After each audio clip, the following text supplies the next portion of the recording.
Date है आज 26 फरवरी 2021। तो आज के करंट अफेयर देख लेते हैं, उसके बाद क्वेश्चन करेंगे। क्वेश्चन हम लास्ट में करेंगे रोज़ की तरह, जो करंट अफेयर पे बेस्ड होंगे और कुछ स्टैटिक पोर्शन पे।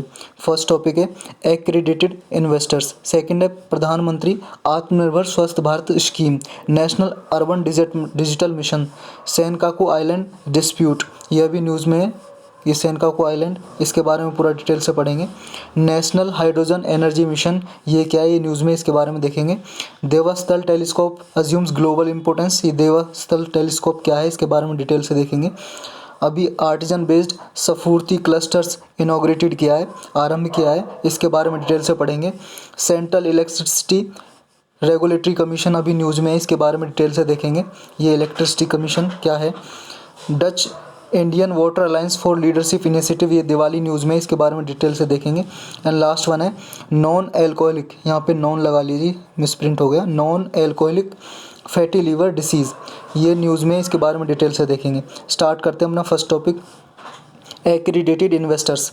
ये क्या होते हैं, अभी सेबी ने, security exchange and board of India ने, ये एक्रीडेटेड इन्वेस्टर को इंडियन स्टॉक मार्केट में, जो इंडियन सिक्योरिटी मार्केट होती है, जैसे बॉम्बे स्टॉक एक्सचेंज हो गया या फिर आपका नेशनल स्टॉक एक्सचेंज हो गया, इनमें क्या है, ये इस कंसेप्ट को, एक्रीडेटेड इन्वेस्टर के कंसेप्ट को इंट्रोड्यूस करने का प्रपोजल रखा है अभी, कि इनको रखा जाए, इनको इंट्रोड्यूस किया जाए इंडियन सिक्योरिटी मार्केट में। तो ये क्या है, इनके बारे में लास्ट में समझेंगे। पहले देखते हैं हम ये सेबी क्या है।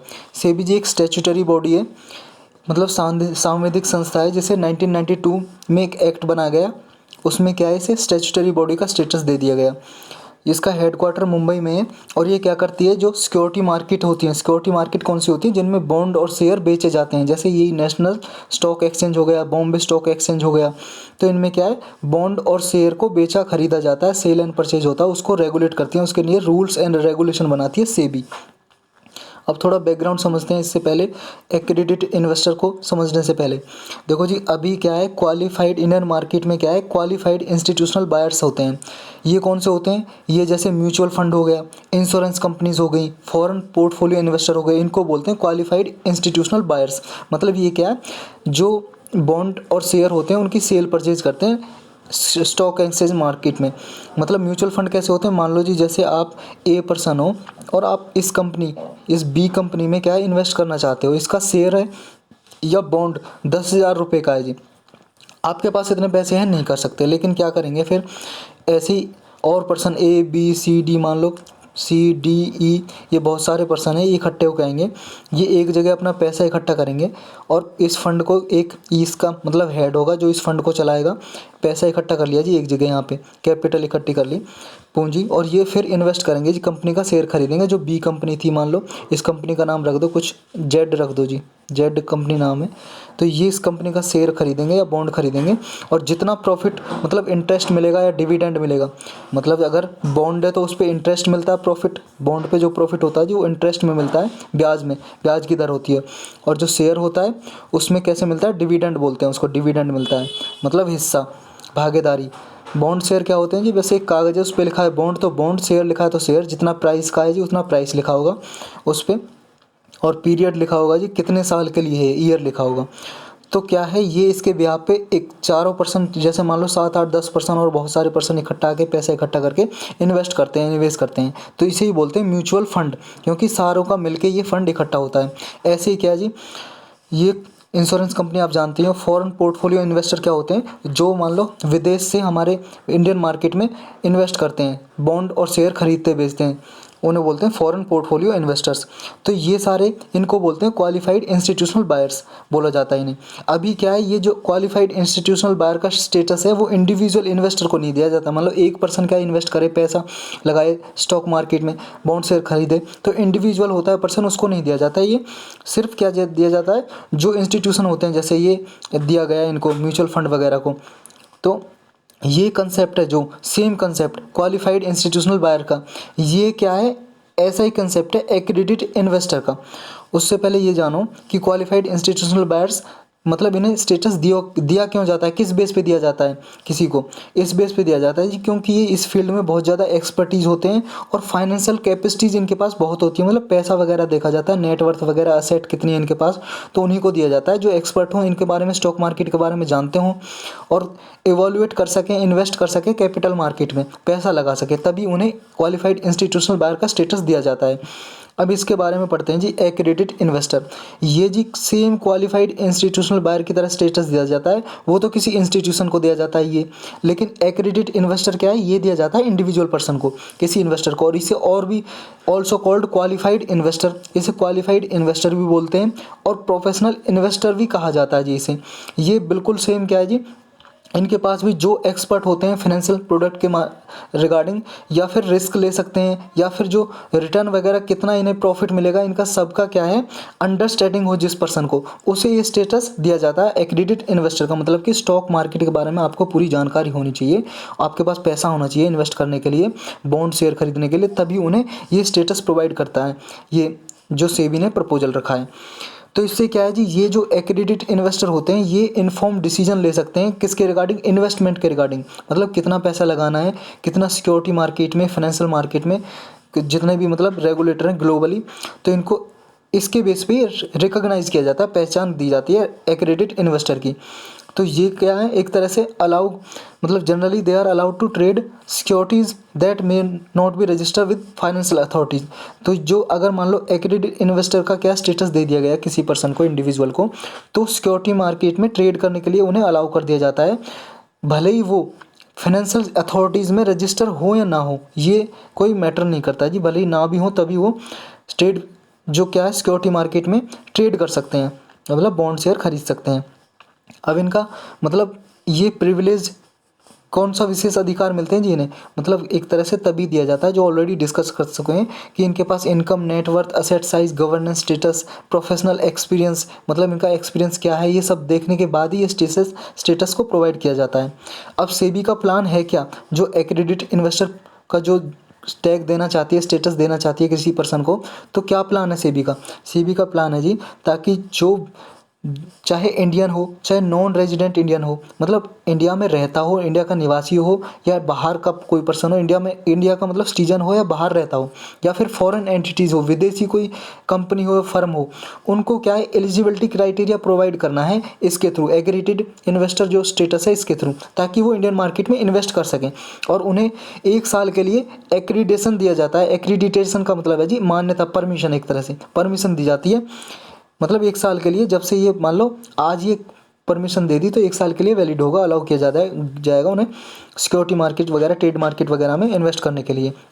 तो ये जो एक्रीडिटेशन होगा, ये जो परमिशन होगी कौन देगा, एक्रीडिटेशन एजेंसीज होंगी। वो कौन सी होंगी, जैसे मार्केट इंफ्रास्ट्रक्चर इंस्टीट्यूशन होगा या कोई, या फिर कोई सब्सिडाइरीज होगी उनके बिहाफ में। तो अब इसके सिग्निफिकेंस क्या है, मतलब इम्पोर्टेंस क्या है इसकी, क्या महत्व है। देखो जी, जो एक्रेडिट इन्वेस्टर होते हैं कंसेप्ट है, ये क्या है, जो इन्वेस्टर है उनको बेनिफिट दे सकता है, और उनके जो मतलब फाइनेंशियल प्रोडक्ट हैं, सर्विस प्रोवाइडर्स हैं, उनको बेनिफिट दे सकता है। कैसे, देखो जी, मिनिमम इन्वेस्टमेंट अमाउंट में फ्लेक्सिबिलिटी प्रोवाइड करेगा उन्हें, मतलब एक इंडिविजुअल पर्सन क्या है, कम पैसा भी क्या है सेल परचेज कर सकेगा, बॉन्ड शेयर में कम पैसा लगा सकेगा, क्योंकि जो कंपनीज वगैरह होती हैं वो तो उनके लिए ज़्यादा पैसा चाहिए ना इन्वेस्ट करने के लिए, तो इंडिविजुअल के लिए मिनिमम इन्वेस्टमेंट अमाउंट में फ्लेक्सिबिलिटी होगी। और क्या, रेगुलेटरी रिक्वायरमेंट में भी इन्हें रिलैक्सेशन दी जाएगी, फ्लेक्सिबिलिटी दी जाएगी। ये क्या है, प्रोडक्ट सर्विसेज को एक्सेस कर सकेंगे। तो इस तरह से जो एक्रेडिट इन्वेस्टर है इनको बेनिफिट ही मिलेगा इससे। तो इसमें इतना ही था, चलते हैं नेक्स्ट पे जी अपना। नेक्स्ट है जी हमारा प्रधानमंत्री आत्मनिर्भर स्वस्थ भारत स्कीम। ये क्या है जी, अभी प्राइम मिनिस्टर ने ये लॉन्च किया है जी, ये जो बजट था जी इस साल का 2021 का, 22 से लेके बजट है जी जो इस साल का पेश किया था, उसमें ये स्कीम का जो प्रोविज़न था, तो अभी प्रधानमंत्री जी ने इसे इनोग्रेट किया है ये स्कीम को, किस लिए, ताकि इंडिया में स्वच्छता को प्रमोट किया जाए। इसमें कि जी 4 प्रोंग्ड स्ट्रेटजी अडॉप्ट किए हैं। ये 4 प्रोंग्ड स्ट्रेटजी क्या है जी, एक तरह से 4 की एरिया है जी जिन पे फोकस होगा, मतलब 4 ऐसे क्षेत्र हैं जी जिन पे सबसे ज़्यादा फोकस किया जाएगा इस स्कीम में। प्रधानमंत्री जो आत्मनिर्भर स्वस्थ भारत स्कीम है जी, जो ये इसमें से पहली की एरिया जो होगा जी, मतलब इलनेस है जो बीमारी को प्रिवेंट करना है, बचाना, बीमारी से बचाना लोगों को, और वेलनेस को प्रमोट करना है जी। इसके किसके थ्रू, जैसे स्वच्छ भारत अभियान चलाया गया था, या योगा के थ्रू, या फिर टाइमली केयर और ट्रीटमेंट दी जाएगी प्रेग्नेंट वुमन और चिल्ड्रन को। तो इस तरह से उनको प्रिवेंट करना है बीमारियों को। सेकंड की एरियाज क्या है इसका, सेकंड की एरिया है जी providing cheap and effective treatment to the poorest of the poor. मतलब जो गरीब से गरीब लोग हैं उनको क्या है, ट्रीटमेंट दिया जाएगा, मतलब एक तरह से उनका इलाज किया जाएगा सस्ते दामों में और इफेक्टिव इलाज। नेक्स्ट इसका फोकस एरिया जी third, increasing quality of health infrastructure and health care professionals. जो हेल्थ का इंफ्रास्ट्रक्चर है, जैसे जी हॉस्पिटल वगैरह हैं, डिस्पेंसरीज हैं, इनका इंफ्रास्ट्रक्चर क्या है, क्वालिटी इंफ्रास्ट्रक्चर बढ़ाया जाएगा इनको। और दूसरा जो हेल्थ केयर प्रोफेशनल्स हैं, डॉक्टर वगैरह, उनकी भी क्या है, क्वालिटी को बढ़ाया जाएगा। नेक्स्ट इसमें फोकस एरिया होगा जी फोर्थ, कि मिशन मोड की तरह इसे वर्किंग करेंगे जी इस पे, इस स्कीम में, योजना में। मिशन मोड पे कैसे, जैसे मिशन इंद्रधनुष धनुष है जी। इसमें क्या है, एक मिशन होता है कि इतने साल के लिए, 5 साल के लिए, 6 साल के लिए मिशन के टारगेट रहता है, तो मिशन मोड की तरह काम किया जाएगा इस स्कीम में। तो अब इसके बारे में थोड़ा डिटेल से पढ़ते हैं जी। प्रधानमंत्री स्वस्थ भारत स्कीम कब क्या है, कब अनाउंस की गई, ये यूनियन बजट 2021-22 का यूनियन बजट जो पास हुआ था जी, उसमें अनाउंस घोषणा की जी ये स्कीम की, कि ये स्कीम, ऐसी स्कीम लाई जाएगी, उसके बिहार पे ये लाई जा रही है, स्कीम योजना लॉन्च की गई है। इसका एम क्या है जी, टारगेट क्या है, इसका टारगेट यही है, जो प्राइमरी, सेकेंडरी या टर्सरी हेल्थ केयर सिस्टम है उसको क्या है, पूरे राष्ट्र में प्रोवाइड करना है, लास्ट माइल कनेक्टिविटी तक, मतलब पुअरेस्ट ऑफ द पुअर और रिमोट एरियाज़ में, रूरल एरियाज़ में, जो ग्रामीण क्षेत्र हैं वहाँ तक फैसिलिटी प्रोवाइड करनी है। तो क्या है, एक मॉडर्न इकोसिस्टम प्रोवाइड करना है इसके थ्रू, किसके लिए, रिसर्च के लिए, ताकि रिसर्च हो सके, टेस्टिंग हो सके, या ट्रीटमेंट हो सके, लोगों का इलाज हो सके। अब इसमें फंडिंग कहाँ से आएगी जी, पैसा कहाँ से आएगा इस योजना को चलाने के लिए। देखो जी, एक सेंट्रली स्पॉन्सर्ड स्कीम है ये। सेंट्रली स्पॉन्सर्ड स्कीम का मतलब है सेंट्रल गवर्नमेंट और स्टेट गवर्नमेंट दोनों पैसा लगाएंगी और दोनों ही इम्प्लीमेंट करेंगे, इसे दोनों लागू करेंगी। एक होती है जी सेंट्रली सेक्टर स्कीम, ये कौन सी होती है जी, ये सेंट्रली सेक्टर स्कीम होती है। ये क्या करती है, सेंट्रली सेक्टर स्कीम के, इसमें सिर्फ सेंट्रल गवर्नमेंट पैसा लगाती है और यही इंप्लीमेंट करती है। लेकिन ये सेंट्रली स्पॉन्सर स्कीम है, इसमें दोनों गवर्नमेंट पैसा लगाएंगी और दोनों इंप्लीमेंट करेंगे, स्टेट गवर्नमेंट और सेंट्रल गवर्नमेंट। ये इसकी ड्यूरेशन 6 ईयर तक होगी जी, मतलब 2021-22 से लेके कब तक होगी, 6 ईयर तक ये होगी जी, 2027 से 28 तक, ये 6 साल के लिए होगी जी। इसके ऑब्जेक्टिव क्या है, मतलब यही है जी, इंफ्रास्ट्रक्चर बनाना, जो बताया हमने, ऑलरेडी पढ़ चुके हैं। कितने बनाएंगे, रूरल एरियाज़ में 17,788, और अर्बन एरियाज़ में, मतलब शहरी क्षेत्र में, सिटीज़ में 11,024 हेल्थ और वेलनेस सेंटर बनाए जाएंगे, मतलब हॉस्पिटल की तरह बनाए जाएंगे जी, डिस्पेंसरी टाइप। और इससे क्या है, एक इंटीग्रेटेड पब्लिक हेल्थ लैब भी बनाई जाएगी ऑल डिस्ट्रिक्ट में, और ब्लॉक्स वगैरह में बनाई जाएंगी जी, ये लैब वगैरह, लेबोरेटरी टेस्टिंग की जा सके जहाँ पे बीमारी वगैरह की। और इसमें एक बनाया जाएगा जी national centre for disease control, already ये बना हुआ है जी एक नेशनल सेंटर, इसको स्ट्रेंथनिंग किया जाएगा, प्रमोट किया जाएगा रीजनल लेवल पे, मतलब जो ग्रामीण रूरल एरियाज़ हैं वहाँ पे, ताकि हेल्थ सर्विलेंस यूनिट्स भी सेटअप की जाएँ 20 मेट्रोपॉलिटन सिटीज़ में। और जी इस इंटीग्रेटेड हेल्थ इन्फॉर्मेशन पोर्टल बनाया जाएगा, मतलब एक साइट होगी जी इंटरनेट पर, ऑनलाइन सिस्टम, जहाँ पे क्या है, सारी जो पब्लिक हेल्थ लैब हैं कंट्रीज़ में, स्टेट में, यूनियन टेरिटरीज़ में, उनको कनेक्ट किया जाए आपस में, मतलब पता लगाया जा सकेगा कौन से स्टेट में, कौन सी यूनियन टेरिटरीज़ में कौन सी बीमारी, इलनेस, डिसीज़ ज़्यादा फैल रही है, तो इससे फ़ायदा हो सकेगा उसको, बीमारी को ट्रेस करने के लिए, प्रिवेंट करने के लिए। तो ये इंटीग्रेटेड हेल्थ इन्फॉर्मेशन पोर्टल ये काम करेगा। और क्या है जी, जैसे कोविड-19 की वैक्सीन लगाई जा रही है, इसको भी रोल आउट किया जाएगा, ताकि इस प्रोग्राम को स्ट्रेंथन किया जाए और वैक्सीन पूरे लोगों तक पहुंच सके, ताकि इस पेंडेमिक से फ्यूचर में भी कोई ऐसी पेंडेमिक आए कोई भी, तो उससे कॉम्बैट किया जा सके। एक क्या है, डेटा बेस्ड तैयार किया जाएगा इसके थ्रू। तो इसमें यही था। चलते हैं नेक्स्ट पे जी। नेक्स्ट हमारा नेशनल अर्बन डिजिटल मिशन। इसका शॉर्टकट में हम जाने तो अर्बन मत का मतलब है जी शहरी क्षेत्र, जो क्या है, सिटी एरियाज़ होते हैं। सिटी एरियाज़ में क्या है जी, जो डिजिटल क्या है, डिलीवरी सिस्टम प्रोवाइड किया जाएगा। मतलब कि आपको मान लो शहर में बर्थ सर्टिफिकेट बनाना है, डेथ सर्टिफिकेट बनवाना है, या कोई राशन कार्ड बनवाना है, तो ये सब डिजिटली प्रोवाइड होगा। आप ऑनलाइन क्या है इसे बनवा सकते हो। तो ये डिलीवरी सिस्टम के लिए लॉन्च किया है। किसने किया है अभी, ये national urban digital mission, ministry of housing and urban affair ने लॉन्च किया है इसको। किसके साथ मिलके, ministry of electronics and information technology के साथ मिलके। तो 2 मिनिस्ट्री ने इसे लॉन्च किया है। इसका सेवरल अदर डिजिटल इनिशिएटिव हैं। कौन कौन से हैं जी इसमें, मतलब एक तो ये तो लॉन्च किया है जी digital national urban digital mission के अंदर कौन कौन से लॉन्च किए हैं। इसके अंदर और इनिशिएटिव लिए गए हैं जैसे India urban data exchange, smart code platform, ये ऑलरेडी हम पढ़ चुके हैं अपने लास्ट करंट अफेयर में। स्मार्ट सिटीज़ का सेकंड एडिशन चलाया गया है, एक वेबसाइट स्मार्ट सिटीज़ 2.0 वेबसाइट, और जियो स्पेशल मैनेजमेंट इंफॉर्मेशन सिस्टम। इनके बारे में एक एक करके डिटेल से जानेंगे। पहले नेशनल अर्बन डिजिटल मिशन के बारे में पढ़ेंगे हम। ये क्या दोनों मिनिस्ट्री चला रही हैं, किसको प्रमोट करने के लिए, आत्मनिर्भर भारत के लिए और डिजिटल इंडिया के को रियलाइज़ करने के लिए ये चलाया जा रहा है। नेशनल अर्बन डिजिटल मिशन में क्या होगा, इसमें जी डिजिटली क्या है इंफ्रास्ट्रक्चर प्रोवाइड किया जाएगा अर्बन इंडिया के लिए, शहरी क्षेत्र के लिए। ये 3 पिलर पे काम करेगा जी mainly, people, process and platform. मतलब पीपल को delivery system service delivery provide की जाएंगी, एक प्रोसेस होगा इसका, और प्लेटफॉर्म होगा जी ऑनलाइन प्लेटफॉर्म, जिससे क्या है सिटीज़ और टाउन में क्या है होलिस्टिक सपोर्ट दिया जाएगा पीपल को। ये सिटीज़न सेंट्रिक एक क्या है सिटीज़न सेंट्रिक मिशन है, जो स्कीम है ये, जो क्या करेगा सर्विस डिलीवरी प्रोवाइड करेगा। कितनी सर्विस डिलीवरी प्रोवाइड करेगा जी ये, कितने सिटीज़ में, ये जी 2022 तक इसका टारगेट है। 2022 सिटीज़ में ही, मतलब 2022 शहरों में 2022 तक ये डिलीवरी सिस्टम प्रोवाइड करेगा, और 2024 तक सारी ऑल सिटीज़ एंड टाउन्स में, इंडिया में जितने भी टाउन सिटीज़ हैं 2024 तक सर्विस सब में ये क्या है नेशनल अर्बन डिजिटल मिशन सबको सर्विस डिलीवरी देगा ऑनलाइन। लेकिन 2022 तक 2022 सिटी में प्रोवाइड करेगा, ये आपको याद रखना है इसका टारगेट। अब इसके सिग्निफिकेंस क्या है जी, सिग्निफिकेंस यही है जी, इसकी इंपॉर्टेंस महत्व क्या होगा कि जब डिजिटल इंफ्रास्ट्रक्चर बनेगा प्रोवाइड करेगा तो लोगों को बेनिफिट होगा, तो सपोर्ट मिलेगी, जो उनके नीड्स हैं लोकल चैलेंजेस हैं उनको क्या है एड्रेस किया जा सकेगा। नेक्स्ट क्या फ़ायदा होगा जी इससे, नेक्स्ट फ़ायदा होगा जी नेशनल अर्बन इनोवेशन स्टैक है जी, उसके प्रिंसिपल हैं जी। तो एक टेक्नोलॉजी डिज़ाइन की जाएगी जिसके थ्रू इसे प्रमोट किया जाएगा सर्विस डिलीवरी को। और क्या जी, और ऑलरेडी ये जान चुके हैं जी इसके स्टैंडर्ड सेट होंगे जो क्या करेंगे 3 पिलर पे बेस्ड होंगे, पीपल प्रोसेस प्लेटफॉर्म पे। और जी एक इसमें क्या होगा, ये जो NUIS है ये क्या करेगा, जो अर्बन इकोसिस्टम की जो कैपेसिटी है उसको क्या स्ट्रेंथ करेगा ये, जिससे क्या है स्पीडी प्रॉब्लम को सॉल्व किया जा सकेगा, ताकि लोगों को जल्दी से जल्दी सर्विस प्रोवाइड की जा सके। अब इसके अंदर जो और भी जो चलाए गए इनिशिएटिव उनको एक एक करके जानते हैं जी हम। इंडिया अर्बन डेटा एक्सचेंज चला गया, इसके थ्रू क्या है जी, ये क्या करेगा, ये स्मार्ट सिटीज़ मिशन और Indian institute of science Bangalore दोनों ने मिलकर पार्टनरशिप में इसको डेवलप किया है, इंडिया अर्बन डेटा एक्सचेंज।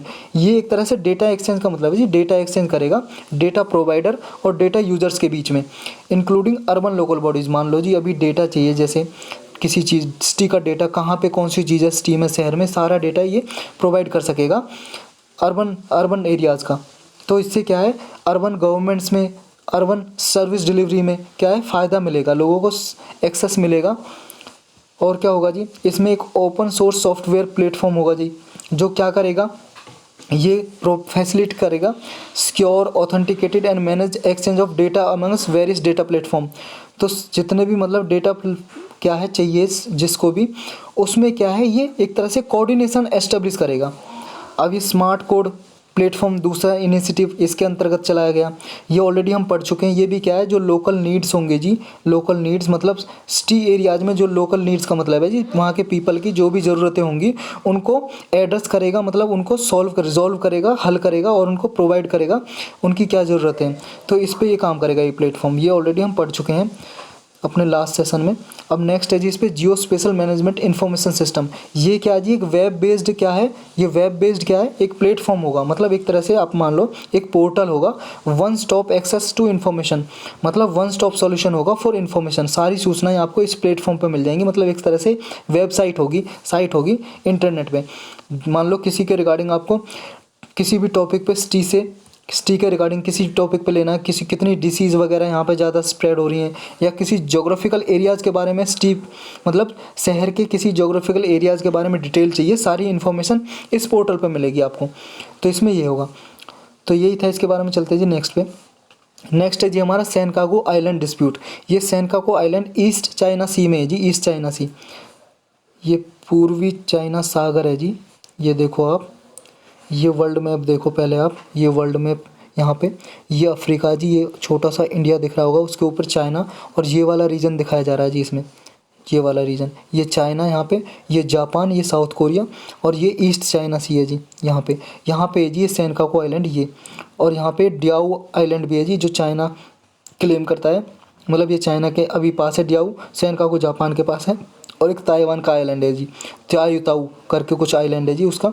ये तीनों आइलैंड के बीच में डिस्प्यूट चलता रहता है, चाइना कहता है तीनों आइलैंड हमारे हैं, और जापान बोलता है अपना क्लेम करता है, तो इसलिए डिस्प्यूट चलता रहता है। न्यूज़ में इसलिए है, अभी न्यूज़ में इसलिए जी देखो, जो तीनों आइलैंड है जिन पे डिस्प्यूट चलता रहता है, सेनकाकू लैंड आइलैंड डिस्प्यूट है जी, यहाँ पे 3 आइलैंड है जी। एक तो सेनकाकू आइलैंड है, ये अभी जापान के कब्जे में है जी, जापान इस पे अपना हक जताता है, जापान का जुरिस्डिक्शन है इसके पास, मतलब इस पे। और दियाऊ आइलैंड है जी, इस पे चाइना का जुरिस्डिक्शन है। और एक यहाँ पे त्योयुताऊ आइलैंड है जी, जो ताइवान का क्लेम है जी अभी इस पे। लेकिन दोनों आइलैंड को, ये तीनों आइलैंड है ना जी, इन पे जापान और चाइना दोनों क्लेम करते हैं ओनरशिप, मतलब चाइना बोलता है तीनों आइलैंड हमारे हैं और जापान कहता है हमारे हैं। तो इनकी लोकेशन हमने देख ली, ईस्ट चाइना सी में जी यहाँ पे। और क्या है, ये लगभग 7 किलोमीटर स्क्वायर एरिया में फैले हुए हैं जी, जो ताइवान के नॉर्थ ईस्ट साइड में है, मतलब हमने देख लिया ना, यहाँ पे देखो ताइवान की ये नॉर्थ ईस्ट साइड है, यहाँ पे लोकेशन है जी, डायरेक्शन इनकी। अब इसके बारे में थोड़ा डिटेल से पढ़ते हैं जी, ये आइलैंड स्ट्रेटजिकली इंपॉर्टेंट क्यों है। देखो जी, दोनों क्लेम इसलिए करते हैं क्योंकि दोनों आइलैंड पे क्या करते हैं, ये रिच फिशिंग ग्राउंड है जी, यहाँ पे मत्स्य उत्पादन हो सकता है जी, मछली का उत्पादन हो सकता है, फिशिंग की जा सकती है। और दूसरा क्या है जी, ऐसा माना जाता है यहाँ पे ऑयल डिपॉजिट्स हैं, मतलब क्रूड ऑयल, पेट्रोलियम वगैरह, मतलब पेट्रोल डीजल यहाँ पे रिजर्व हैं उसके, तो यहाँ पे ऑयल डिपॉजिट्स हैं, उन्हें निकाला जा सकता है। इसलिए दोनों चाहते हैं, जापान चाहता है हमले इन्हें, और ये चाहता है चाइना, ये क्लेम करता है। अब किसका क्लेम कितना है, कितना मतलब जायज़ है, ये देखते हैं। जापान क्लेम क्यों करता है, मतलब जापान अपना हक क्यों जताता है।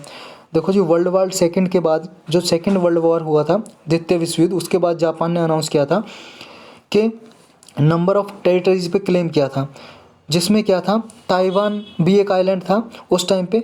तो एक ट्रीटी हुई थी, ट्रीटी ऑफ सैन फ्रांसिस्को, ये 1951 में हुई थी ये ट्रीटी, संधि, ट्रीटी का मतलब है संधि हुई थी। इस ट्रीटी के अंदर क्या था, जो नाना सियो सोटो आइलैंड था वो यूएसए के अंडर आ गया था, मतलब यूएस के पास था ये नाना सितो आइलैंड इस ट्रीटी के अनुसार। और ये ट्रीटी बाद में, इस जो नाना सिटो आइलैंड था, बाद में 1971 में जापान को दे दिया गया, ये नाना सियो सिटो आइलैंड। और जापान कहता है कि ये जो सेनकाकू आइलैंड है, ये नान से ही सोटो आइलैंड है, जो इसी का पार्ट है, इसी का, तो इसलिए जापान का आइलैंड है सेनकाकू आइलैंड। तो रिसेंटली क्या है, जो एक लोकल अथॉरिटी है जी जापान में, लोकल काउंसिल है, उसने एक आइलैंड है जी टोनोसिरो, उसका नाम बदल के टोनोसिरो सेनकाकू कर दिया है। इसलिए भी ये कंसर्न रेज हुई चाइना को। अब चाइना जी इसका ऑब्जेक्शन करता है, किसका, सैन फ्रांसिस्को डील का, क्योंकि 1970s में क्या है, जब इशू था ऑयल रिसोर्स का, मतलब पता चला यहाँ पे, पहले तो चाइना ने मान लिया था ये कि चलो जापान का है, क्योंकि ये है आपका नानसी सोटो आइलैंड इसका पार्ट था, और अमेरिका ने इसे जापान को दे दिया था, तब तो मान लिया था। लेकिन बाद में 1970s में ही, कुछ साल बाद, चाइना को पता चला यहाँ पे ऑयल डिपॉजिट्स वगैरह हैं, तो चाइना ने जी टांग अड़ाना शुरू कर दिया। अब चाइना को आप जानते ही हो, तो तब से क्या है, चाइना क्लेम करने लगा इन तीनों आइलैंड पे। अब चाइना क्या रीज़न देता है क्लेम करने का, चाइना बोलता है जी जो तीनों आइलैंड है ये चाइना की टेरिटरी का ही पार्ट है। कैसे, क्योंकि जी ये तीनों आइलैंड पे क्या है, ये फिशिंग ग्राउंड थे, यहाँ पे ताइवान फिशिंग किया करता था, और ताइवान को चाइना अपना हिस्सा मानता है, तो इसलिए तीनों आइलैंड हो गए। और क्या था कि जब जो ट्रीटी ऑफ सैन फ्रांसिस्को हुई थी, तो इसमें क्या है, ताइवान को चाइना को दे दिया गया था, मतलब चाइना का ही पार्ट मान लिया गया था। और इसलिए जो ताइवान का जुरिस्डिक्शन था, एडमिनिस्ट्रेशन था किस पे, सेनकाकू आइलैंड पे। तो इसलिए चाइना क्लेम करता है कि ट्रीटी ऑफ सैन फ्रांसिस्को थी, जो उसके थ्रू क्या है, जब ताइवान दिया गया था, तो ताइवान इस पे अपना जुरिस्डिक्शन चलाता था, मतलब एक तरह से अधिकार चलाता था सेनकाकू आइलैंड पे। तो सेनकाकू आइलैंड चाइना का हुआ, तो चाइना ये बोलता है। तो यही था जिसके बारे में बस लोकेशन याद रखनी है, मैच द फॉलोइंग में पूछ सकता है आपसे। चलते हैं नेक्स्ट में, नेशनल हाइड्रोजन एनर्जी मिशन, ये एक बार पहले भी कर चुके हैं। ये जो मिशन है बजट में अनाउंस किया था, जो इस साल का बजट था 2021-22 का बजट था, उसमें अनाउंस किया था नेशनल हाइड्रोजन एनर्जी मिशन।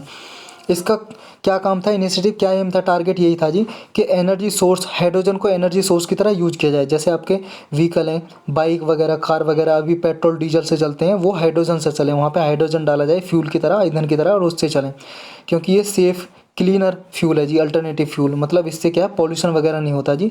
इससे जो प्रोडक्ट बचते हैं, बाई प्रोडक्ट, मतलब एक तरह से क्या है, जब ये हाइड्रोजन से गाड़ी वगैरह चलेंगे तो बस ऑक्सीजन निकलेगा जी उससे, या फिर वाटर निकलेगा, वाटर मॉइस्चर फॉर्म में, तो इससे पॉल्यूशन नहीं होगा। अब नेशनल हाइड्रोजन एनर्जी मिशन के बारे में थोड़ा डिटेल से पढ़ते हैं जी। इसका फोकस यही है, हाइड्रोजन को जनरेट करना पावर सोर्स की तरह, ग्रीन पावर सोर्स की तरह। और इसमें क्या होगा, हाइड्रोजन इकोनॉमी को लिंक करना, रिन्यूएबल कैपेसिटी को बढ़ाना इंडिया की को। और जैसा हम जानते हैं कि इंडिया का टारगेट है रिन्यूएबल एनर्जी से, मतलब नवीनीकरण ऊर्जा से, जैसे सोलर एनर्जी है जी, सौर ऊर्जा, विंड एनर्जी, हवा से ऊर्जा, तो इनका टारगेट है जी इंडिया का सोलर एनर्जी वगैरह से बनाना, मतलब एक तरह से रिन्यूएबल एनर्जी को जनरेट करना, मतलब 175 गीगावाट तक जनरेट करनी है जी रिन्यूएबल एनर्जी, इंडिया का टारगेट है। कब तक, 2022 तक का टारगेट है। तो अगर हाइड्रोजन फ्यूल यूज़ करेगा इंडिया तो इस टारगेट को अचीव कर सकता है जल्दी से, तो इसलिए ये मिशन चलाया जा रहा है जी।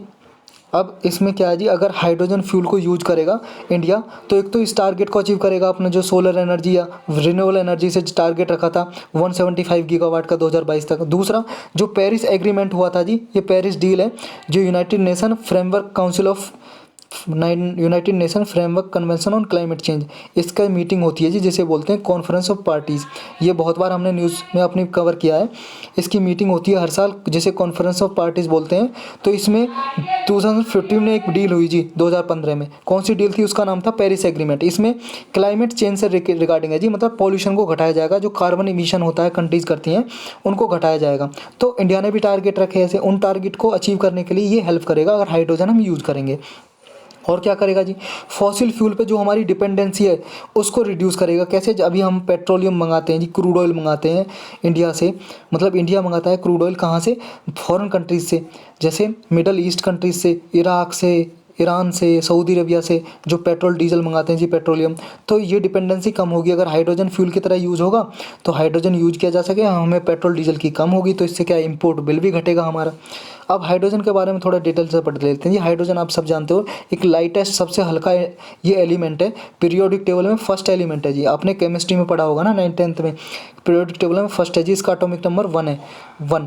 तो इसका जो परमाणु क्रमांक है 1 है, पीरियोडिक टेबल में फर्स्ट एलिमेंट है। और इसका हाइड्रोजन का जो वेट है ना इस गैस का, एयर से भी हल्का है ये, लेस देन एयर।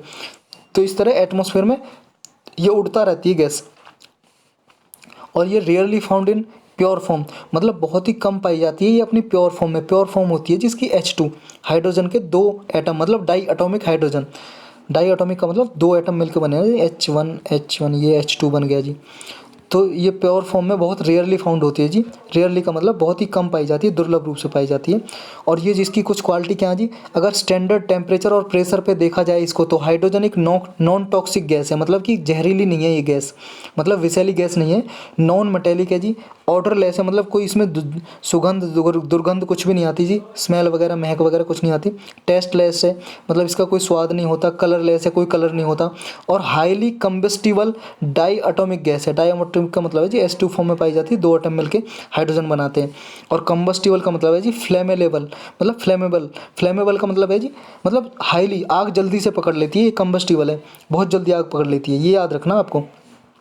और हाइड्रोजन फ्यूल है, जीरो इमिशन फ्यूल है जी, इससे कोई कार्बन इमिशन नहीं होता जी, सिर्फ इससे ऑक्सीजन निकलता है। तो इस तरह से ये जो इंटरनल कम्बसन इंजन है जी, उसमें फ्यूल सेल वगैरह यूज़ हो सकता है जी। और हाइड्रोजन के टाइप्स पढ़ते हैं जी। अब टाइप्स कौन कौन से होते हैं जी, एक ग्रे हाइड्रोजन होता है। ये किससे बनता है, ग्रे हाइड्रोजन। ये जो ग्रे हाइड्रोजन होता है जी, ये क्या है, हाइड्रोकार्बन से इसको एक्सट्रैक्ट किया जाता है। हाइड्रोकार्बन जैसे फॉसिल फ्यूल हो गए या नेचुरल गैस हो गई जी, उससे नेचुरल गैस CH4 को बोलते हैं जी, मतलब मीथेन, उससे एक्सट्रैक्ट किया जाता है ग्रे हाइड्रोजन। और जब ये एक्सट्रैक्ट किया जाता है, एक्सट्रैक्ट का मतलब है जी निकाला जाता है इससे हाइड्रोकार्बन से, जब ग्रे हाइड्रोजन निकाला जाता है तो बाई प्रोडक्ट मतलब अवशेष बचता है जी CO2। और एक होता है जी ये ब्लू हाइड्रोजन, मतलब सेकंड कैटेगरी हाइड्रोजन की, ग्रे हाइड्रोजन, ब्लू हाइड्रोजन। ये फॉसिल फ्यूल से ही निकाला जाता है इसको, लेकिन उसमें तो सिर्फ CO2 बचता था बाई प्रोडक्ट, और इसमें CO और CO2 दोनों बचते हैं, मतलब कार्बन मोनोऑक्साइड और कार्बन डाइऑक्साइड अवशेष बचते हैं जी। मतलब हाइड्रोजन अलग हो जाती है और ये अलग रह जाते हैं। और इसको लेकिन ये जी ब्लू हाइड्रोजन को इसे कैप्चर किया जा सकता है, जो ये कार्बन मोनोऑक्साइड कार्बन डाइऑक्साइड बचा ना जी बाई प्रोडक्ट, इसको कैप्चर और स्टोर किया जा सकता है, मतलब किसी डिब्बे में भर के रखा जा सकता है। तो इसलिए ये ग्रे हाइड्रोजन से बेटर है, मतलब अच्छी है। जो ग्रे हाइड्रोजन में बाई प्रोडक्ट बचता है CO2, उसको क्या है स्टोर नहीं किया जा सकता, लेकिन ब्लू हाइड्रोजन को स्टोर और कैप्चर किया जा सकता है। ये स्टेटमेंट आपको याद रखनी है। एक होता है जी ग्रीन हाइड्रोजन। ये कैसा होता है, ये रिन्यूएबल एनर्जी है जो सोलर विंड की तरह। ये क्या है, हाइड्रोजन और ऑक्सीजन वगैरह को अलग किया जाता है, वाटर जैसे वाटर है जी H2 को सिप्लिट किया जाता है हाइड्रोजन और ऑक्सीजन में, तो उससे हाइड्रोजन एक्सट्रैक्ट की जाती है। तो इसमें बाय प्रोडक्ट कौन से बचते हैं जी, मतलब इसमें जो अवशेष बचते हैं वो कौन से होते हैं, वाटर होते हैं, वाटर वेपर होते हैं, मतलब वाटर ही बचता है जी, वाटर वेपर बचता है इससे जब हाइड्रोजन निकालेंगे। तो ये एक तरह से जो बाय प्रोडक्ट होते हैं उसके वो भी क्लीन होते हैं। तो इसमें इतना ही था। चलते हैं अपने नेक्स्ट टॉपिक पे। नेक्स्ट है जी हमारा देवास्थल टेलीस्कोप अज्यूम्स ग्लोबल इंपोर्टेंस। ये एक टेलीस्कोप है जी, दूरबीन है देवास्थल। ये आप देख सकते हो इमेज में, ये है जी देवास्थल टेलीस्कोप। ये भी न्यूज़ में इसलिए है जी, ये क्या है, ऑब्जर्व करने के लिए बनाया गया है। ऑब्जर्व करेगा किसको, ये कॉस्मिक एक्सप्लोजन को, जैसे गामा रे बर्स्ट हो गए या सुपरनोवा हो गए। सुपरनोवा आप जानते हो ना, ये ब्लैक होल का एक लेक्चर ले रखा है जी मैंने। ब्लैक होल क्या होता है उसके बारे में डिटेल से एक लेक्चर लिया है 15-20 मिनट का, उसमें आप देख सकते हो। इसके बारे में पूरी डिटेल से बताया गया। आप प्लेलिस्ट में जाके करंट विद GS लिखा हुआ है, वहाँ पे क्लिक करोगे तो प्लेलिस्ट आ जाएगी, उसमें जाके देख सकते हो अगर आपने ब्लैक होल का नहीं देखा। ये मोस्ट इंपॉर्टेंट टॉपिक है जी। इसमें हर 2-3 साल में UPSC भी क्वेश्चन पूछती है, प्रीलिम्स में, मेंस में। प्रीलिम्स में तो आता ही आता है जी इससे रिलेटेड, मतलब इसमें बहुत सारी टर्म्स में उनसे रिलेटेड क्वेश्चन आता ही आता है हर 2-3 साल में एक क्वेश्चन। तो सुपरनोवा इससे रिलेटेड है कि कोई स्टार होता है, स्टार की जब बहुत ज़्यादा एज हो जाती है तो एक एज आ जाती है जब ब्रस्ट हो जाता है, उसी को सुपरनोवा बोलते हैं जी। तो इनको ऑब्जर्व किया जा सकेगा, टेलीस्कोप से देखा जा सकेगा इनको। तो ये एक उत्तराखंड में माउंटेन है जी, माउंटेन पीक मतलब पहाड़ी है जी, देवस्थल, उसी के नाम पे इसका नाम है जी देवस्थल टेलीस्कोप। ये वर्ल्ड क्लास का टेलीस्कोप होगा जी, 3.6 मीटर का ऑप्टिकल टेलीस्कोप होगा और एशिया का लार्जेस्ट टेलीस्कोप है जी, जो फुली स्टीरेबल ऑप्टिकल टेलीस्कोप है। और इसे सेटअप किसने किया जी, इसे सेटअप किया जी department of science and technology के अंदर एक इंस्टीट्यूट है जी। कौन सा इंस्टीट्यूट है, Aryabhatta research institute of observational science. इस इंस्टीट्यूट ने इसको बनाया है, सेटअप किया है इसको, और बेल्जियम की जो गवर्नमेंट है जी उसने सपोर्ट किया है इसको, मतलब इसे बनाने में, देवस्थल जो टेलीस्कोप को बनाने में उसने सपोर्ट किया है। तो इस तरह से क्या है, ये हेल्पफुल होगा फ्यूचर में भी ऑप्टिकल फैसिलिटीज़ के लिए। कौन कौन सी, जैसे 30 मीटर टेलीस्कोप है जी, उसके लिए भी क्या है हेल्पफुल होगा ये जो देवस्थल टेलीस्कोप है। तो आपको इसके बारे में बस इतना याद रखना। चलते हैं नेक्स्ट पे। नेक्स्ट है जी अपना आर्टिजन बेस्ड स्फूर्ति क्लस्टर इनॉग्रेटेड। ये स्फूर्ति अभी इनॉग्रेट की गई है जी, एक योजना है जी, स्कीम है। किसने लॉन्च की है, मिनिस्ट्री ऑफ MSME ने, micro small and medium enterprise ने, ये मंत्रालय ने लॉन्च की है। जिसमें क्या है 50 आर्टिजन बेस्ड स्फूर्ति क्लस्टर बनाए जाएंगे 18 स्टेट्स में। इसमें क्या होगा जी, जो आर्टिजन होते हैं ना जी, आर्टिजन जैसे जो जी बुनकर होते हैं, जैसे मान लो बुनकर जो कुछ बुनते हैं, या हैंडलूम प्रोडक्ट बनाते हैं, खादी मुस्लिन बनाते हैं, कोर बनाते हैं, वुड क्राफ्ट लकड़ी का काम करते हैं, पोटरी बनाते हैं जी, मतलब पोटरी जो होते हैं, या फिर पोटरी का मतलब है जी जो बर्तन वगैरह बनाते हैं ना मिट्टी के, उन्हें कारपेट वीविंग करते हैं, कारपेट वगैरह बुनते हैं, एग्रो प्रोसेसिंग से रिलेटेड होते हैं। इन सब आर्टिजन को प्रमोट किया जाएगा, मतलब जो भी ट्रेडिशनल जो भी क्या है क्राफ्ट हैं, ट्रेडिशनल क्राफ्ट हैं, तो उनको प्रमोट किया जाएगा इस स्फूर्ति के अंदर। इसका टारगेट क्या है जी स्फूर्ति का, स्फूर्ति की एक तो फुल फॉर्म है जी scheme of fund for regeneration of traditional industries. मतलब ट्रेडिशनल इंडस्ट्रीज़ होती हैं जी जो, उनको क्या है एक तरह से रीजनरेट किया जाएगा, प्रमोट किया जाएगा इसके थ्रू। तो इसके लिए क्लस्टर बनाए जाएंगे। क्लस्टर का मतलब है ये एरिया डिफाइन कर दिया, यहाँ पे क्या है मतलब इनके लिए फैसिलिटी प्रोवाइड की जाएंगी, इनकी मार्केटिंग की जाएगी और इन्हें मार्केट प्रोवाइड की जाएगी ताकि इनके सामान को ख़रीदा बेचा जा सके। तो ये इसमें प्रोवाइड होगा जी। इसके स्फूर्ति क्लस्टर में 2 टाइप के होंगे जी। एक तो रेगुलर क्लस्टर, इसमें क्या है 500 आर्टिजन हो गए, जिसे 2.5 करोड़ तक क्या है सहायता मिलेगी गवर्नमेंट से, 2.5 करोड़ तक की। एक होगा जी मेजर क्लस्टर, जिसमें क्या होगा 500 आर्टिजन से ज़्यादा आर्टिजन होंगे, 500 से ज़्यादा आर्टिजन होंगे जिन्हें गवर्नमेंट की असिस्टेंस मिलेगी, मतलब सरकारी सहायता मिलेगी 5 करोड़ रुपए तक की। तो ये एक तरह से स्पेशल पर्पज़ व्हीकल होंगे जी। स्पेशल पर्पज़ व्हीकल होते हैं जी, एक तरह से ये कोई व्हीकल गाड़ी बनी है जी, मतलब पब्लिक प्राइवेट पार्टनरशिप मान लो आप इसे। तो एक तरह से ये पार्टनरशिप होगी जी, क्लस्टर मतलब आर्टिजन के बीच में। जिस तरह से जो स्पेशल पर्पज़ व्हीकल हैं इसके ट्रेडिशनल इंडस्ट्रीज़ को प्रमोट करने के लिए बनाए जाएंगे। उन्हें क्या है, या तो सोसाइटी की तरह रजिस्टर कर दिया जाएगा स्पेशल पर्पज़ व्हीकल को। सोसाइटीज़ रजिस्ट्रेशन एक्ट 1860 के एक्ट के अंतर्गत इन्हें सोसाइटी की तरह या तो रजिस्टर कर दिया जाएगा, या फिर कोऑपरेटिव सोसाइटी की तरह उन्हें बना दिया जाएगा, या फिर प्रोड्यूसर कंपनी की तरह उन्हें बना दिया जाएगा स्पेशल पर्पज़ व्हीकल को। ये एक कंपनी एक्ट है जी, companies act 2000, companies act 2013 act है जी। इस एक्ट के अंतर्गत या तो उन्हें प्रोड्यूसर कंपनी डिक्लेयर कर दिया जाएगा, या फिर उन्हें सेक्शन 8 के अंदर कंपनी बना दिया जाएगा इस कंपनी एक्ट में, जो 2013 का एक्ट है उसी के अंतर्गत।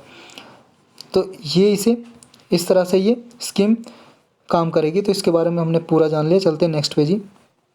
नेक्स्ट है जी सेंट्रल इलेक्ट्रिसिटी रेगुलेटरी कमीशन। ये कमीशन अभी न्यूज़ में था जी रिसेंटली, क्योंकि जो प्रवास कुमार सिंह है अभी इसका एक मेंबर अपॉइंट किया गया, तो इसलिए न्यूज़ में था। इसके बारे में डिटेल में पढ़ते हैं जी थोड़ा। ये गवर्नमेंट ऑफ इंडिया के अंदर मतलब एस्टेब्लिश किया गया सेंट्रल इलेक्ट्रिसिटी रेगुलेटरी कमीशन। ये एक एक्ट बनाया गया जी 2003 में, मतलब 2003 में एक एक्ट बनाया गया इसके लिए, central commission for electricity act, उसके थ्रू इसे सेटअप किया गया। इससे पहले एक एक्ट था इलेक्ट्रिसिटी रेगुलेटरी कमीशन एक्ट 1988 का, इसको रिपील कर दिया गया। रिपील का मतलब है जी रिमूव कर दिया गया, हटा दिया गया इस एक्ट को, और इसके प्लेस पे ये एक्ट बना दिया गया 2003 में। और इसमें कंपोजिशन क्या होती है जी, एक चेयरपर्सन होता है इसका और 4 मेंबर होते हैं इस कमीशन में, और मतलब इंक्लूडिंग चेयरपर्सन, एक चेयरपर्सन और 3 मेंबर, टोटल 4 होते हैं, ये लगा लो आप। और जो सेंट्रल इलेक्ट्रिसिटी अथॉरिटी होती है जी, उसका एक्स ऑफिशियो मेंबर होता है जी इस कमीशन का। एक्स ऑफिशियो मेंबर का मतलब है जी जो भी जिस टाइम पे सेंट्रल इलेक्ट्रिसिटी अथॉरिटी होगी, एक ऑफिस है जी ये, जिस पे एक पर्सन को अपॉइंट किया जाता है सेंट्रल इलेक्ट्रिसिटी अथॉरिटी पे, जो भी जिस टाइम पे इसका अथॉरिटी होगी वो इस कमीशन का क्या है, मेंबर बन जाएगा ऑटोमेटिकली। अब इसका काम यही है जी, सेंट्रल इलेक्ट्रिसिटी कमीशन का काम क्या है, रेगुलेटरी इलेक्ट्रिसिटी कमीशन का काम ये है जो टैरिफ है उसको रेगुलेट करेगा, जो जनरेटिंग कंपनीज के बिहाफ में, मतलब कि जो भी बिजली बनाती है ना कंपनी, वो क्या प्राइस रखेंगी, किस प्राइस में बेचेंगी, सब ये रेगुलेट ये करेगा, ये कमीशन करता है सारा काम। इंटर स्टेट ट्रांसमिशन में जितना भी क्या है रेगुलेशन होगा ये करता है, और बाकी का जो भी टैरिफ जो ट्रांसमिशन में जो टैरिफ डिटरमाइन करने, मतलब कितना पैसे में आप बिजली बेचोगे, कितने पैसों में स्टेट में ट्रांसफ़र करोगे, ट्रांसमिशन चार्जेस क्या होंगे, सारा ये डिफाइन करती है, रेगुलेट करती है ये अथॉरिटी। और ये क्या है, सेंट्रल गवर्नमेंट को एडवाइस देती है नेशनल इलेक्ट्रिसिटी पॉलिसी बनाने में या टैरिफ पॉलिसी बनाने में सहायता करती है सेंट्रल गवर्नमेंट की। तो ये इसका काम होता है। चलते हैं नेक्स्ट पे जी, इतना ही था इसके बारे में। नेक्स्ट है जी दिवाली। दिवाली क्या है, Dutch Indian water alliance for leadership initiative.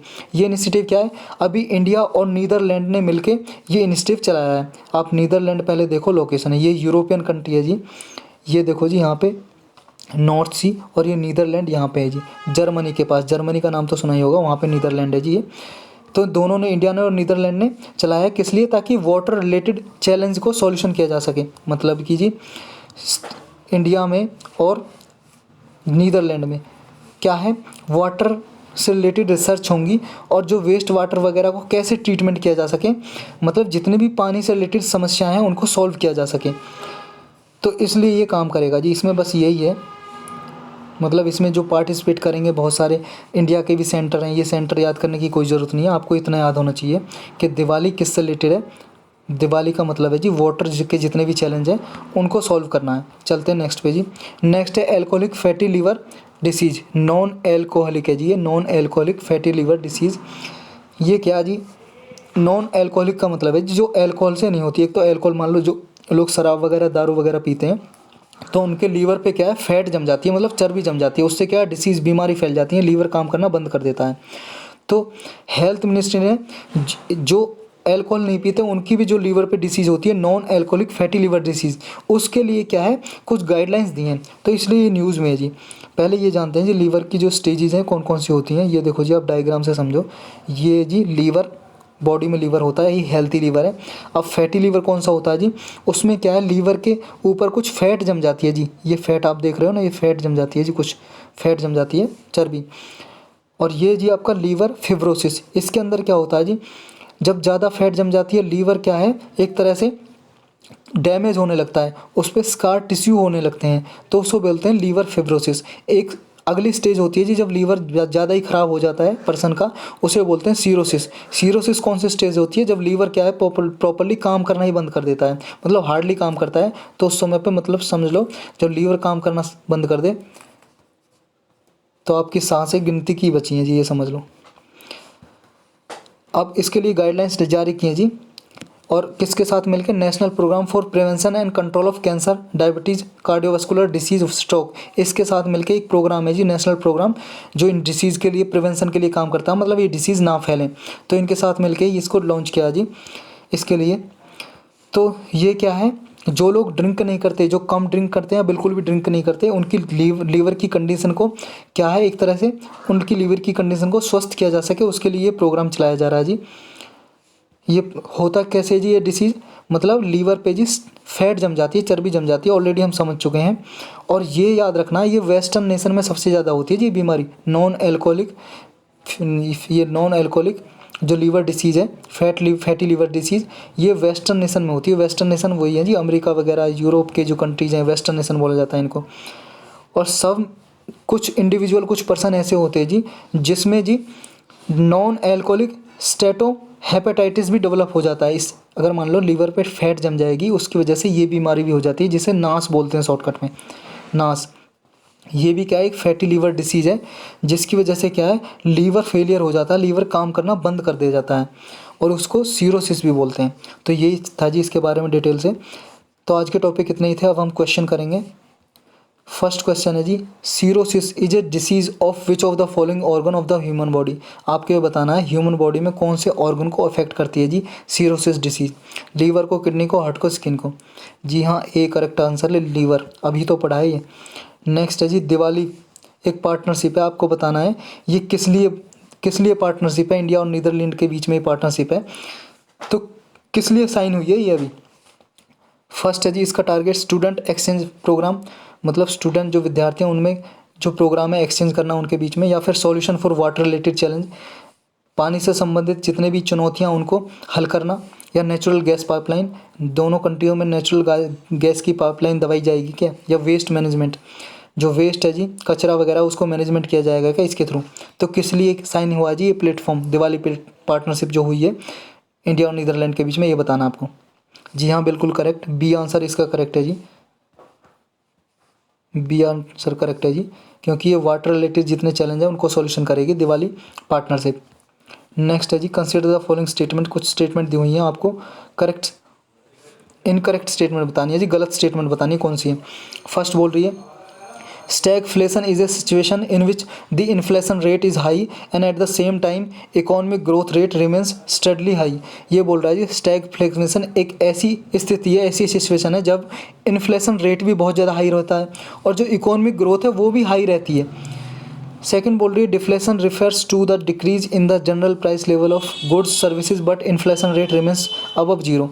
Deflation का मतलब ये है जी जब कोई भी गुड्स, माल या सेवाएं, उनका जो प्राइस है वो घट जाता है, डिक्रीज हो जाता है, और लेकिन जीरो से जो इन्फ्लेशन रेट होती है ना जी, महंगाई दर, वो जीरो से अबव होती है, जीरो से अबव होती है, मतलब प्लस में 1 2 3 रेट रहेगा।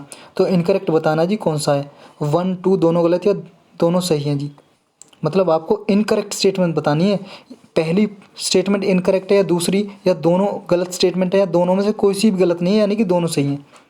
देखो जी दोनों गलत हैं ये, और इनकरेक्ट स्टेटमेंट ही बतानी है, यानी कि दोनों गलत हैं, तो 1B आंसर हो जाएगा हमारा सी, 1 और 2 दोनों। कैसे जी, क्योंकि जो स्टैगफ्लेशन होती है जी उसमें इन्फ्लेशन रेट तो हाई रहता है, अनएम्प्लॉयमेंट भी हाई रहता है, मतलब बेरोजगारी बढ़ जाती है, लेकिन इकोनॉमिक ग्रोथ बढ़ती नहीं है जी, घटती है, डिक्रीज होती है। और डिफ्लेशन में जी गुड्स एंड सर्विसेज का प्राइस तो घटता जाता है, लेकिन जो इन्फ्लेशन रेट है वो नेगेटिव में चली जाती है, जीरो से बिलो हो जाती है। ये देखो जी आप यहाँ डिफ्लेशन रेट फॉल्स बिलो 0% से नीचे हो जाती है। और इसमें जो इकोनॉमिक स्टेगनेशन हो जाता है जी, इकोनॉमिक जो ग्रोथ है वो रुक जाती है। हाई अनएम्प्लॉयमेंट होता है स्टैगफ्लेशन में, और इकोनॉमिक जो ग्रोथ है वो स्लो हो जाती है। तो ये इसमें था जी। चलते हैं नेक्स्ट में। नेक्स्ट है जी हमारा कंसीडर द फॉलोइंग पेयर। कुछ पेयर दिए हुए हैं, आपको बताने करेक्टली मैच पेयर कौन सा है। ग्रे हाइड्रोजन के सामने लिखा है, ये hydrogen generated from fossil fuel with carbon capture and storage option. जो ग्रे हाइड्रोजन है वो फॉसिल फ्यूल से निकाली जाती है और इसे स्टोर किया जा सकता है और कैप्चर किया जा सकता है। किसको? जो फॉसिल फ्यूल, जो कार्बन मतलब बाई प्रोडक्ट जो इससे निकलते हैं ग्रे हाइड्रोजन से। सेकंड है जी ब्लू हाइड्रोजन। ब्लू हाइड्रोजन है जी, ब्लू क्यों बोल रहा हूँ मैं, ब्लू हाइड्रोजन। ये क्या है? ये जी हाइड्रोजन है जो not produce from fossil fuel. ऐसी हाइड्रोजन है जिसे फॉसिल फ्यूल से प्रोड्यूस नहीं किया जा सकता। थर्ड बोल रही है जी ग्रीन हाइड्रोजन। ये कौन सी हाइड्रोजन है? ये generated entirely from renewable power source. ये जो हाइड्रोजन है पूरी तरह से रिन्यूएबल पावर सोर्स से जनरेट की जाती है। आपको बताना जी करेक्टली मैच कौन सा है। 1 2 करेक्टली मैच है, 2 3 करेक्टली मैच है, या 3 या तीनों करेक्टली मैच है, ये बताना जी आपको। देखो जी फर्स्ट बिल्कुल गलत है कि आपको पता है ये ग्रे हाइड्रोजन फॉसिल फ्यूल से तो जनरेट की जाती है, लेकिन इसे कैप्चर स्टोर नहीं किया जा सकता। कैप्चर स्टोर ब्लू हाइड्रोजन को किया जा सकता है, लेकिन ब्लू हाइड्रोजन वाला भी गलत है क्योंकि इसे फॉसिल फ्यूल से ही तो एक्सट्रैक्ट किया जाता है, प्रोड्यूस किया जाता है, और इसमें लिखा है not produce from fossil fuel, तो ये भी गलत हो जाएगा। तो केवल 3 सही है जी, सी आंसर हो जाएगा ओनली 3। चलते हैं जी नेक्स्ट पे। Consider the following statements regarding fundamental duties. हमारे कॉन्स्टिट्यूशन में कुछ मौलिक कर्तव्य हैं जी, फंडामेंटल ड्यूटी, उनके रिगार्डिंग स्टेटमेंट बतानी है कौन सी करेक्ट है जी। फर्स्ट बोल रही है all fundamental duties were incorporated in part 4A of the constitution by constitutional amendment act 42 इन 1976। आपको बताना है जी सारी जो फंडामेंटल ड्यूटीज़ हैं, मौलिक कर्तव्य हैं, वो क्या 42 अमेंडमेंट एक्ट क्या था 1976 में, उससे जोड़ी गई थी क्या सारी फंडामेंटल ड्यूटी। सेकंड बोल रही है they are not enforceable by law but a court may take them into account while adjudicating on a matter. मतलब ये कोर्ट में इन्फोर्सेबल नहीं है। अगर मान लो कोई फंडामेंटल ड्यूटी को नहीं मानेगा तो कोर्ट में केस नहीं किया जा सकता, लेकिन कोर्ट क्या है, कोई भी डायरेक्शन ले सकता है इनके रिगार्डिंग। थर्ड बोल रही है the concept of fundamental duties is taken from the constitution of Russia. जो फंडामेंटल ड्यूटी का जो कंसेप्ट है जी हमने कहाँ से लिया? रसिया से, रूस से लिया क्या? आपको करेक्ट बताना जी कौन सा है। आपके ऑप्शन है जी 1 2 1 3 2 3 या 1 2 3 ऑल ऑफ अब करेक्ट। देखो जी फर्स्ट बिल्कुल गलत है, सारी फंडामेंटल ड्यूटी 42 से नहीं ली गई थी। हाँ फंडामेंटल ड्यूटी 42 अमेंडमेंट एक्ट से जोड़ी गई थी, ओरिजिनल कॉन्स्टिट्यूशन में नहीं थी, 1976 में जोड़ी गई और रसिया से ही ली गई, सही है। लेकिन दूसरा इसलिए गलत है जी 86 अमेंडमेंट एक्ट किया गया 2002 में, 2002 में, उसमें भी एक फंडामेंटल ड्यूटी जोड़ी गई 11वीं फंडामेंटल ड्यूटी। तो जहाँ जहाँ एक है वो काट दो जी, आंसर आ गया हमारा सी। 2 और 3 करेक्ट है जी। चलते हैं नेक्स्ट पे जी। नेक्स्ट है जी which of the following were the suggestion made by Swaran Singh committee to be included as a fundamental duty. जब फंडामेंटल ड्यूटी जोड़ी गई थी जी, स्वर्ण सिंह कमेटी बैठाई गई थी, इसने ही रिकमेंड किया था, सिफारिश की थी कि कौन कौन सी फंडामेंटल ड्यूटी जोड़ी जानी चाहिए। तो उसने और कौन सी फंडामेंटल ड्यूटीज़ के लिए कहा था जो कॉन्स्टिट्यूशन में नहीं जोड़ी गई, तो आपको बताना है कौन सा। ड्यूटी टू पे taxes, family planning, casting vote. 1 correct, 1 2 2 3 या 1 2 3। देखो जी सिर्फ उसने क्या है ड्यूटी टू पे टैक्स, मतलब टैक्स पे करना भी एक ड्यूटी बनाना चाहिए, कर्तव्य बनाना चाहिए, इसको भी कहा था स्वर्ण सिंह जी ने, इस कमेटी ने। तो 1 करेक्ट है जी। 2 3 के लिए कोई नहीं दिया था, कोई सजेशन नहीं दिया था। आप ये सोच सकते हो जी, ऐसे एलिमिनेट कर सकते हो। कास्टिंग वोट तो ऑलरेडी 326 में दिया गया है ना, कॉन्स्टिट्यूशनल राइट है, तो इसको तो सोच सकते हो कि ये तो नहीं होगा। फैमिली प्लानिंग तो आज तक नहीं हो पाई है जी, तो ये कैसे हो सकती है। तो इस तरह से भी आप ऑप्शन को एलिमिनेट कर सकते हो। नेक्स्ट है जी कंसीडर द फॉलोइंग स्टेटमेंट। कुछ स्टेटमेंट दी हुई हैं, आपको करेक्ट स्टेटमेंट बताना है। Basic structure of the constitution has been defined under article 368। जो मूल ढांचा है जी संविधान का, बेसिक स्ट्रक्चर, उसको आर्टिकल 368 में डिफाइन किया गया है क्या। सेकंड बोल रही है principle of reasonableness and welfare state are one of the elements of basic structure. जो बेसिक स्ट्रक्चर का पार्ट है जी ये रीजनेबलनेस और वेलफेयर स्टेट, मतलब कल्याणकारी राज्य, ये क्या प्रिंसिपल बेसिक स्ट्रक्चर का पार्ट है क्या। देखो जी फर्स्ट बिल्कुल गलत है, सेकंड सही है, क्योंकि ना तो कॉन्स्टिट्यूशन में डिफाइन है ना ही सुप्रीम कोर्ट ने डिफाइन किया है। ये सुप्रीम कोर्ट ने एक जो बेसिक स्ट्रक्चर का कंसेप्ट है वो कब दिया था, केशवानंद भारती केस हुआ था जी, कब 1973 में, 24 अप्रैल 1973 में आया था जी ये केस सुप्रीम कोर्ट ने, जब इस कंसेप्ट को क्या है इस कंसेप्ट को लेकर आया था सुप्रीम कोर्ट। तो कहीं पे भी डिफाइन नहीं है, इवन सुप्रीम कोर्ट ने भी इसे डिफाइन नहीं किया अभी तक। बस क्या है, समय समय पर कोई जजमेंट आते हैं, सुप्रीम कोर्ट के फैसले आते हैं, उसमें कुछ प्रिंसिपल को कह देता है कि ये बेसिक स्ट्रक्चर का पार्ट है, तो उसे क्या है पार्लियामेंट अमेंड नहीं कर सकती, सुधार नहीं कर सकती, उसमें हटा नहीं सकती, कॉन्स्टिट्यूशन रिमूव नहीं कर सकती। जैसे क्या है, fundamental right is a part of basic structure. तो इसमें सिर्फ सेकंड सही है जी, बी करेक्ट हो जाएगा, पहला गलत है। चलते हैं नेक्स्ट पे जी। Famous Minerva mill case related to, एक मिनर्वा मिल केस था जी सुप्रीम कोर्ट का 1980 में ये केस आया था जी। किससे रिलेटेड है ये बताना आपको। Evolution of basic structure doctrine of the constitution of India. Basic structure जो कॉन्स्टिट्यूशन डॉक्ट्रिन दिया था केशवानंद भारती केस में, उसका और इवोल्यूशन हुआ था क्या इस केस में। सेकंड बोल रही है supremacy to directive principle of state policy over fundamental rights. इससे रिलेटेड था क्या कि डायरेक्टिव प्रिंसिपल जो स्टेट पॉलिसी थी, जो फंडामेंटल राइट के ऊपर सुप्रीमेसी उनकी क्लेम की जा रही थी, इससे रिलेटेड ये केस था क्या। थर्ड बोल रही है expansion of the right to freedom of speech and expression, जो हमें अधिकार मिला हुआ है right to freedom of speech and expression का, मतलब बोलने का अधिकार, एक्सप्रेशन करने का अधिकार मिला हुआ है कॉन्स्टिट्यूशन में, इसका एक्सपेंशन किया था क्या इस केस के जरिए सुप्रीम कोर्ट में। और डी है जी ए और बी करेक्ट, इसका डी आंसर है जी, ए और बी करेक्ट है जी।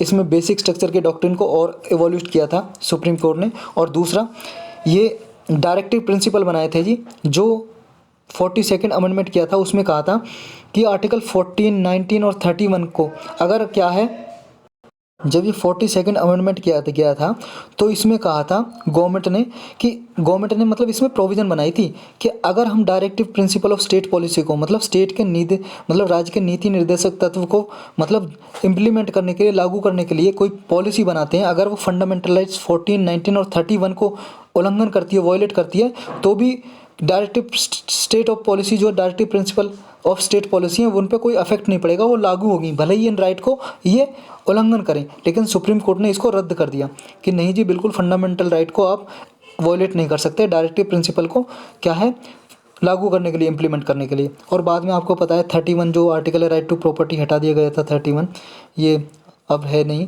तो अब क्या स्टेटस क्या है कि directive principle of state policy है जी, वो इम्प्लीमेंट, इसमें कुछ 31BC है जी, वो क्या है, अगर directive principle of state policy है, अगर 31B और C में जो मेंशन है, अगर इनको इम्प्लीमेंट किया जाता है, अगर वो राइट 14 और 19 का उल्लंघन भी कर रही हैं, तो क्या है वो इम्प्लीमेंट किया जा सकती हैं, ऐसा कुछ स्टेटस है जी। ये आपने लक्ष्मीकांत में पढ़ा होगा जी बहुत अच्छे से, conflict of directive principle of state policy और फंडामेंटल राइट का टॉपिक है जी उसमें।